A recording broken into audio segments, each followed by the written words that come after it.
Boa noite, meus irmãos. Que a graça e a paz do nosso Senhor Jesus Cristo renove-se sobre a sua vida neste último domingo antes do grande evento, antes do nascimento de Jesus, antes do Natal. Eu vou fazer a leitura da palavra de Deus no Evangelho de João, capítulo 1, do verso 1 ao verso 12. As Escrituras dizem: no princípio era o Verbo estava com Deus, e o Verbo era Deus. Ele estava no princípio com Deus. Todas as coisas foram feitas por intermédio dele, e sem ele nada do que foi feito se fez. A vida estava nele, e a vida era a luz dos homens. A luz resplandece nas trevas, e as trevas não prevaleceram contra ela. Houve um homem enviado por Deus, cujo nome era João. Este veio como testemunha para que testificasse a respeito da luz, a fim de todos virem a crer por intermédio dele. Ele não era a luz, mas veio para que testificasse da luz, a saber, a verdadeira luz que, vinda ao mundo, ilumina todo o homem. O Verbo estava no mundo. O mundo foi feito por intermédio dele, mas o mundo não o conheceu. Veio para o que era seu, e os seus não o receberam. Mas a todos quantos o receberam, deu-lhes o poder de serem feitos filhos de Deus, a saber, aos que creem no seu nome, os quais não nasceram do sangue, nem da vontade da carne, nem da vontade do homem, mas de Deus. E o Verbo se fez carne e habitou entre nós, cheio de graça e de verdade, e vimos a sua glória, glória como do unigênito do Pai. Amém. Vamos orar, vamos louvar a Deus depois, entoando um hino de adoração ao Senhor e voltamos para meditar na palavra de Deus. Senhor, amado e poderoso Pai, graças te rendemos, Senhor, pelo que o Natal representou na história. O nascimento de Jesus divide a história no meio. E mesmo que muitos não aceitem esta verdade, é uma realidade, Senhor, histórica, e te bendizemos porque, Pai, antes de Cristo, a história caminhou, depois de Cristo, ela toma uma direção nova, diferente, mesmo havendo uma continuidade histórica, Pai, na vida dos homens. Dentro dessa continuidade histórica, uma nova história passa a ser conhecida. A história da redenção do Senhor, que agora se mostra na efetividade da presença do Teu Filho em nosso meio. Obrigado por esse ato de grande amor para conosco, Pai. Nós te bendizemos por isso. E pedimos a Tua iluminação para a nossa meditação desta noite.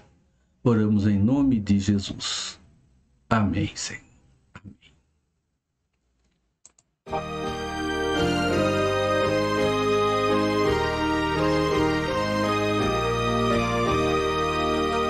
Em noite linda e silente, nos verdes prados do Oriente, nos verdes prados do Oriente, rebanhos a descansar.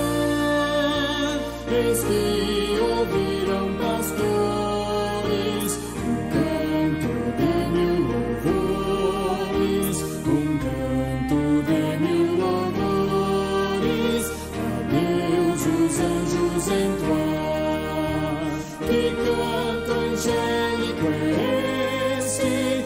Que mensagem de ti vem, ó Pai, que nova nos deste para teu povo em Belém. Ó Pai, que nova nos deste para teu povo em Belém.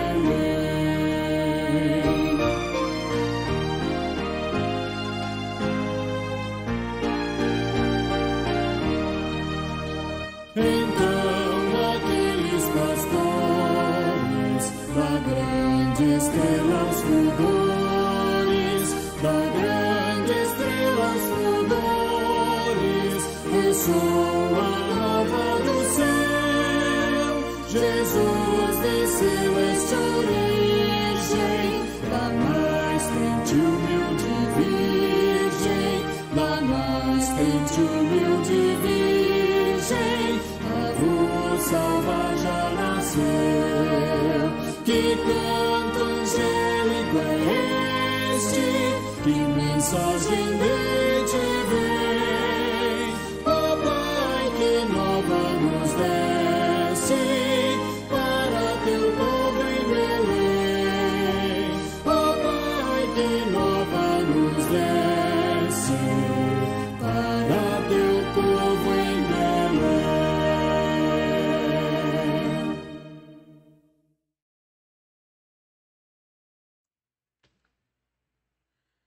Meus irmãos, o Evangelho de João ele tem uma característica diferente dos outros evangelhos, Mateus, Marcos e Lucas.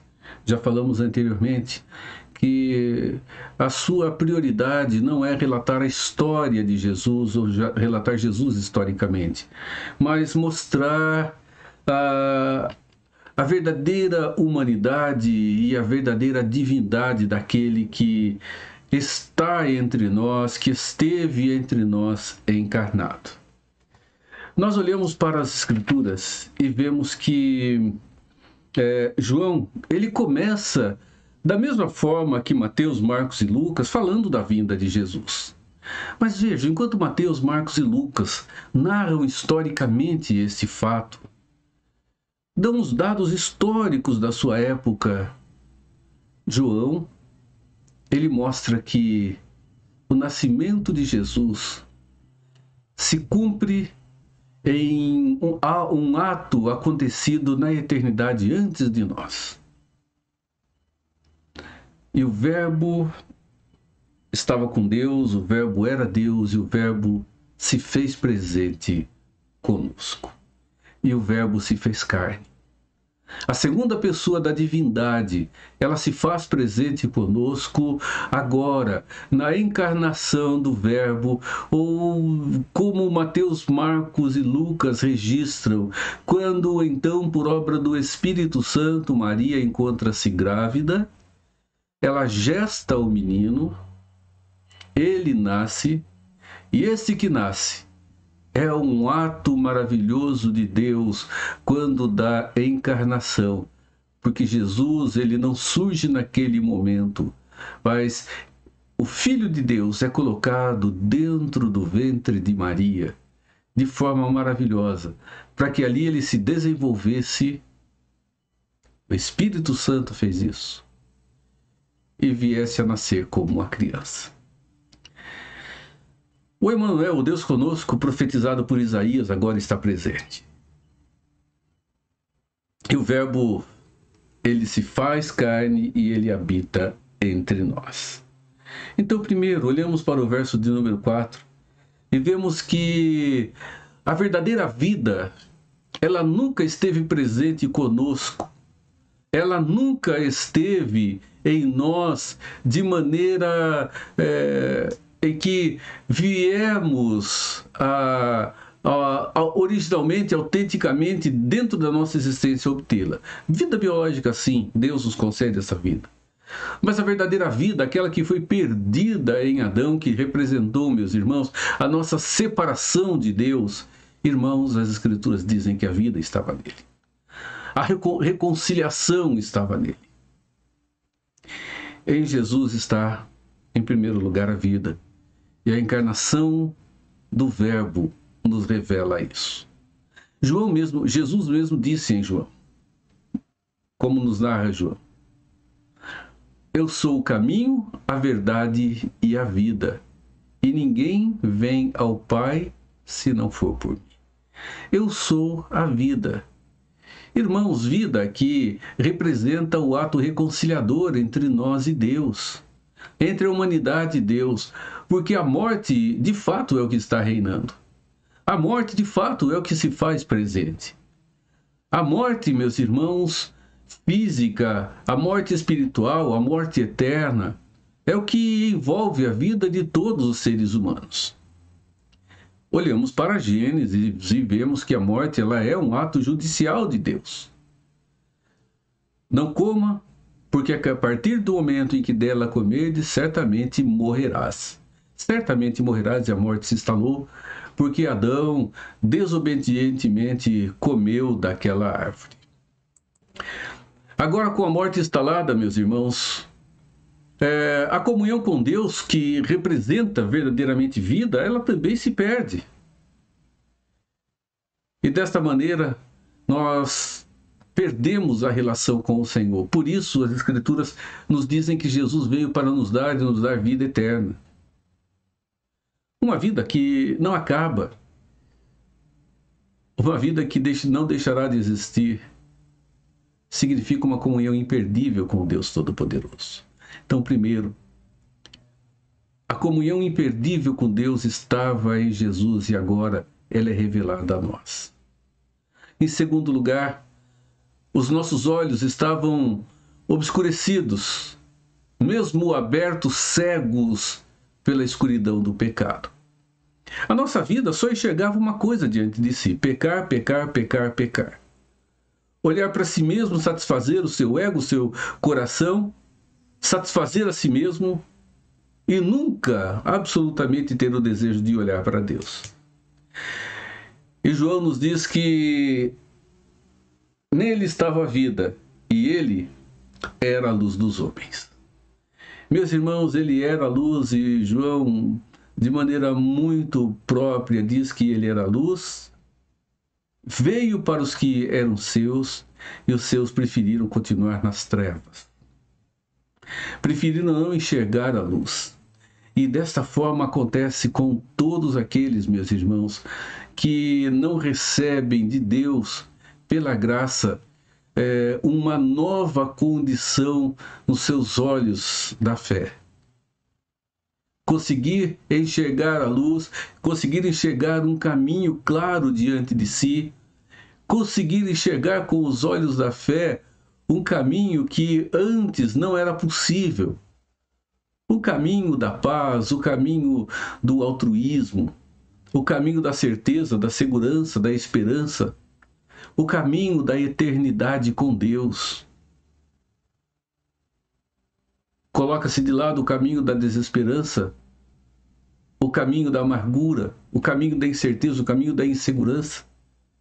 E diante dos olhos agora tem o caminho da vida eterna. O caminho que conduz a Deus. O verdadeiro caminho da vida. Irmãos, é maravilhoso nós olharmos para isso. Nós observarmos que nós que estávamos mortos agora temos vida. Nós que estávamos obscurecidos pelo pecado agora temos a luz diante de nós. A nossa cegueira espiritual foi embora. A nossa morte espiritual deixou-nos e fomos ressuscitados com Cristo naquela cruz. E maravilhosamente, meus irmãos, o texto ainda nos diz que recebemos uma nova família. Uma família diversa, diversificada, enorme. Uma família que ainda é cheia de defeitos. Mas uma abençoada família, porque agora passamos a ter com Deus uma relação diferente. A nossa relação com Deus, que era uma relação de rebeldia, de incredulidade, de negação, agora é uma relação de filho para com o Pai. De um filho ainda com rebeldia no seu coração, um filho ainda com dureza dentro dele, um filho que ainda e muitas vezes se torna incrédulo porque ouve as palavras do Pai e não as pratica. Um filho ainda em tantos momentos de coração duro, mas um filho que é amado. João diz: a todos quantos o receberam, deu-lhes o poder de serem feitos filhos de Deus, a saber, aos que creem no seu nome. Meus irmãos, passamos a uma condição de filhos, porque fomos adotados por Deus no momento em que cremos. A adoção se tornou uma realidade para a nossa vida. E como realidade para a nossa vida hoje, nós estamos ligados ao nosso Deus, ligados ao nosso Pai, irmanados em Cristo Jesus, e na segurança de que nós nunca seremos deserdados desta relação paternal, nós nunca seremos deixados ao léu da nossa própria vontade, porque a própria Escritura diz que aquele que o Pai a ele deu, de maneira nenhuma Jesus o lançaria fora. Ao contrário, estaria garantindo a sua segurança em suas próprias mãos. A encarnação do Verbo, o nascimento de Jesus, é muito mais do que um fato histórico que divide a história no meio. Mas é uma realidade nova para a vida de todos aqueles que tiveram seus olhos abertos para ver o Filho de Deus presente pela fé. Porque, meus irmãos, nós não estamos em condição de vê-lo fisicamente, porque fisicamente ele não está aqui. Mas cremos, meus irmãos, que ele veio, morreu, ressuscitou, está junto do Pai, preparando o lugar e voltará para resgatar a todos aqueles que são os seus irmãos por adoção, nessa relação filial que passamos a ter com o Pai. Então, pensando no Natal, nós observamos que ele representa a encarnação do Verbo. O Verbo se fez carne e habitou entre nós, cheio de glória e de verdade. Ele se fez carne e habitou entre nós.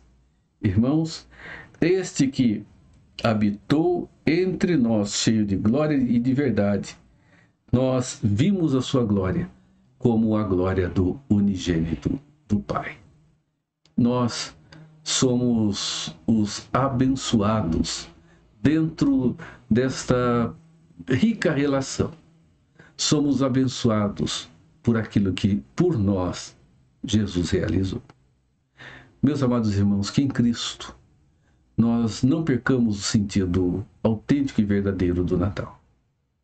Ao contrário, que nós lembremos que na história houve um ato que a separou no meio. Em nossas vidas houve um ato que também separou-nos entre antes de Cristo e o depois de Cristo. Louvado seja Deus, porque não ficamos no antes de Cristo perdidos na escuridão, perdidos nas trevas, perdidos na morte espiritual e vivendo como criatura, vivendo como a família daqueles que estarão na condenação. Mas passamos a viver na família daqueles que viveram a redenção. Meus irmãos, que em Cristo haja profunda paz no seu coração, porque você tem vida, porque hoje você é um filho de Deus. Que Deus te renove com a sua bênção. Amém.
Senhor amado Deus, nós só temos que olhar para dentro de cada um de nós, examinar-nos, ó Deus. E dentro de cada um de nós, olharmos, Senhor, e vemos o quanto estamos, de fato, ligados ao Verbo que encarnou-se, se fez presente entre nós. O quanto estamos valorizando a verdadeira vida, o quanto estamos andando em luz, e o quanto estamos amando esta família que agora fazemos parte. Ó Deus, ajude-nos, Senhor, a termos os nossos olhos abertos para toda essa verdade. E nos dê do teu perdão, Senhor. Assim oramos, Pai, em nome do nosso Senhor e Redentor Cristo Jesus. Amém. Meus irmãos, que a graça de Jesus Cristo, o amor de Deus, o nosso Pai, e a comunhão do Espírito Santo seja com a sua vida, com o povo de Deus espalhado pela face da terra, agora e até a volta certa e segura de Cristo Jesus, o nosso Senhor e Salvador. Amém. Amém.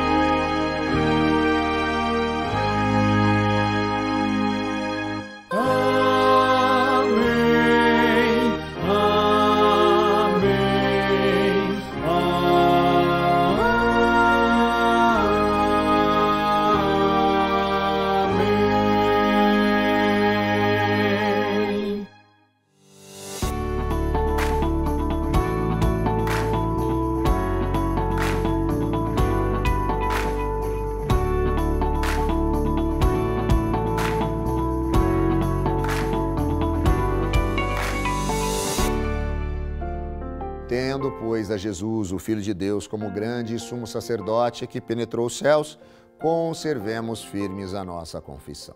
Hebreus 4:14. A grande tese da carta aos Hebreus é provar que Jesus é melhor do que os profetas, do que os anjos, do que Moisés, do que Arão e do que Josué. Seu sacerdócio, segundo a ordem de Melquisedeque, é superior ao sacerdócio levítico.